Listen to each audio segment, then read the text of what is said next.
Pastor, eu fui ungida missionária em uma igreja. Um tempo depois, descobri que o pastor que me ungiu estava em adultério e tem até um filho fora do casamento, fruto desse relacionamento extraconjugal. Aí vai a pergunta da nossa consulente. Pastor, devo considerar essa unção? Ela foi verdadeira ou desconsidero por se tratar de algo que foi feito por um pastor em pecado?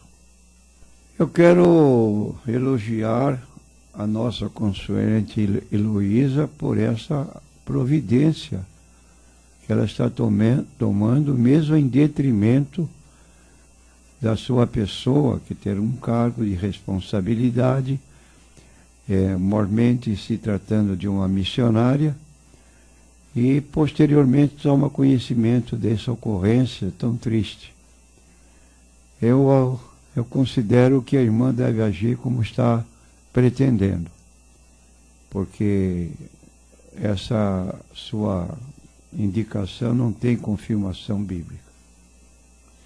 A próxima pergunta agora, vamos à primeira. Pastor, uma pessoa não é casada, mas batizou-se nas águas. Essa pessoa tem o direito de participar da ceia do Senhor? Uma pessoa que não é casada, ela não poderia ser batizada, porque é como eu tenho aqui mencionado frequentemente, 1 Coríntios capítulo 7 tem orientações muito claras para aquelas pessoas crentes que estão na fase de namoro, de noivado, e que pretendem se casar, que leiam primeiro essa parte da Bíblia que orienta, de modo que, sem ser casada, ela não podia ser batizada, ela não estava com a vida regular, convivendo com um homem que não era seu marido. Então, é um caso específico que diz a Bíblia: o casamento seja por todos honrado. Os que se entregam ao adultério ou à prostituição, Deus o julgará.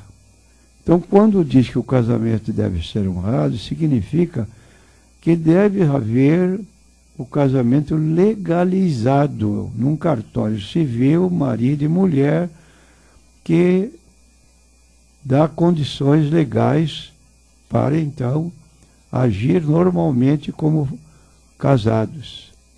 Mas apenas ajuntados não é um ato correto. E também, se dentro do casamento um dos cônjuges for infiel, o que essa pessoa está fora, desligou do casamento, se reserva apenas ao cônjuge fiel uma oportunidade de novo casamento. A pessoa que traiu, ela perde a condição. Qualquer casamento que fizer, ela continua no adultério. Vamos então para mais uma pergunta aqui da Iraildes. Ela faz o relato aqui sobre uma irmã que exercia um cargo em uma determinada igreja, um determinado ministério, mas depois ocorreu algum fato lá em que ela muito se decepcionou, podemos dizer assim, e ela se retirou desse ministério e foi para uma outra igreja, para lá servir ao Senhor, congregar direitinho. Só que ela chegando nessa nova igreja, o pastor já tratou logo de aproveitá-la na obra, dando a ela um cargo na igreja. Só que esta pessoa, pastor, ela está à frente de um trabalho e ela não se sente capacitada para tanto, ou também não se sente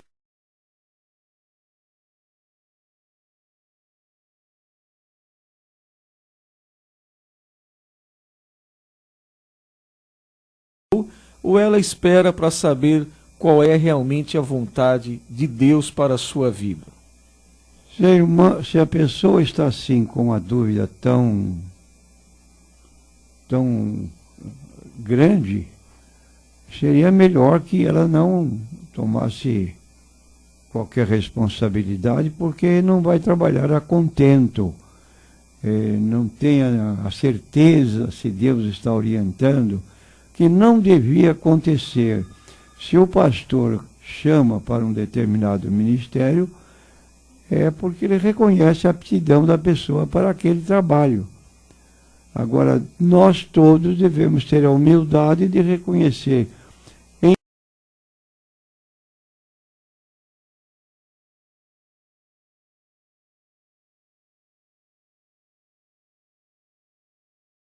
aos poucos, fazendo o trabalho que é recomendado, e aí vamos adquirindo capacidade, porque estamos repetindo o trabalho que nos foi dado.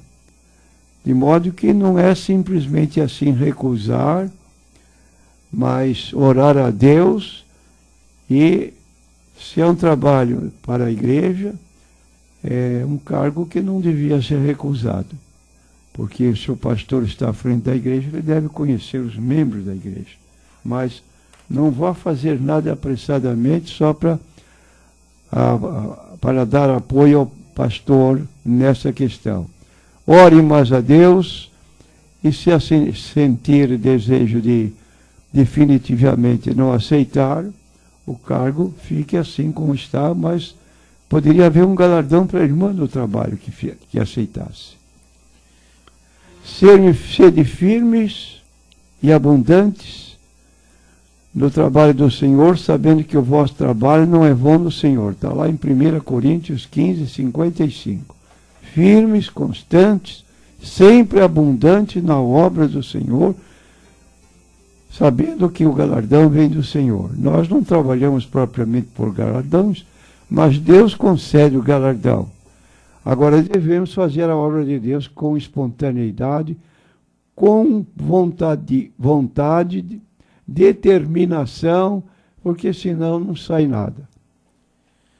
Muito bem, agora é a vez do nosso consulente Osmar. Ele pede para o pastor falar sobre a importância da fé, humildade e da santidade. Pastor, o que diz a Bíblia a respeito? Pergunta o consulente Osmar.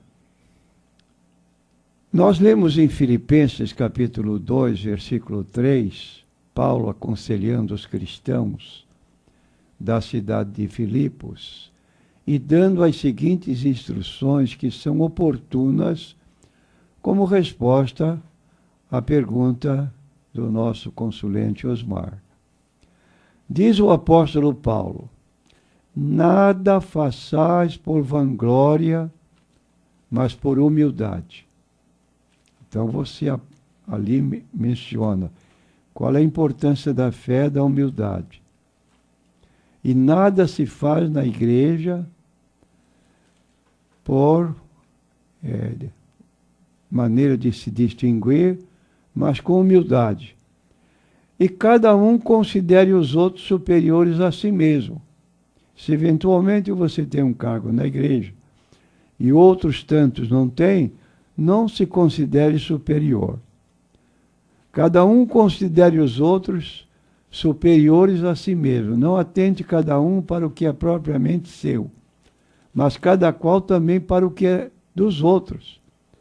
Isso é egoísmo, a pessoa que age só no seu bem-estar e na sua vontade, e não tem a disposição para ajudar ninguém. De sorte que haja em vós o mesmo sentimento que houve também em Cristo Jesus, que, sendo em forma de Deus, não teve por usurpação ser igual a Deus. Isto significa que Jesus não tomou esse cargo por dolo, agindo de qualquer modo impróprio, para se colocar na mesma posição de igualdade. Ele o fez porque ele foi escolhido pelo próprio Pai para essa missão, de acordo com João, capítulo 1, versículo 1. No princípio era o Verbo estava com Deus, O Verbo era Deus, e agora nessa condição de igualdade, ele o que faz? Humilhou-se a si mesmo, tomando forma de homem, adotando a si a forma humana. E achado na forma de homem, foi até a morte, morte execrável de cruz, para que ao nome de Jesus se dobre o joelho, tantos que estão no céu, na terra e debaixo da terra. Aí está um sentimento na pessoa de Cristo que deve ser copiado por nós no nosso proceder, como diz o nosso consulente aqui, que deve haver essa humildade, fé, santidade, porque a Bíblia, ela se destaca por esses aconselhamentos e exemplos, que ainda é uma melhor maneira de a pessoa aprender. A próxima pergunta é do consulente José. Endurecer o coração do homem, pastor? Em determinadas circunstâncias, nossa resposta é positiva, sim. E isto ocorreu exatamente nessa questão que o nosso consulente José Luiz está levantando. No caso específico, repetindo, o rei Faraó endureceu o coração. E isso está escrito quando Deus levantou Moisés para comparecer perante Faraó, e como os reis antigos faziam questão de demonstrações desse caráter, de a sua vara, onde se apoiasse, e ali lançasse. E a vara se tornou em cobra, e começou a correr ali o ambiente. E o que faz Faraó? Não se comoveu com aquela manifestação, mas chamou os seus magos, adivinhos, para que repetissem o exemplo de Moisés, para poder dizer que o Deus dele é igual ao Deus de Moisés. Só que se deu um acontecimento que não era esperado. A cobra, a serpente de Moisés, engoliu a serpente dos magos, daqueles que estavam junto à corte de Faraó. E Faraó endureceu seu coração no pedido que Moisés havia feito, deixar o povo sair um pouco ao deserto para orar a Deus, depois retornava. Faraó endureceu. Então nós temos aqui Êxodo 7, 13 e 14. Porém o coração de Faraó se endureceu, não ouviu como o Senhor tinha dito. E no livro de Êxodo 7,14, disse o Senhor a Moisés: o coração de Faraó está obstinado. Ele recusa deixar ir o povo. Ora, se ele estava com o coração fechado, obstinado, teimoso, como é que se pode dizer que Deus tinha o coração endurecido? Se ofereceu oportunidade para ele abrir o seu coração e permitir que o povo fosse até o deserto orar, e ele não consentiu. Depois do exemplo de Moisés, ele não consentiu, mesmo as cobras ou serpentes dos magos do faraó fossem engolidas.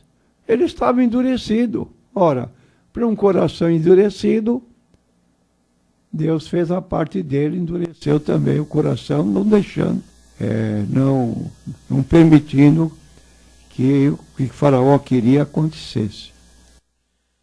Para nós concluirmos então, tem a última pergunta aqui, NQI Mulher. Ela disse que, pergunta ao pastor se existe alguma maneira de falar sobre Jesus com uma pessoa que antes era cristã, mas depois apostatou da fé e hoje está dizendo que a Bíblia é uma mentira.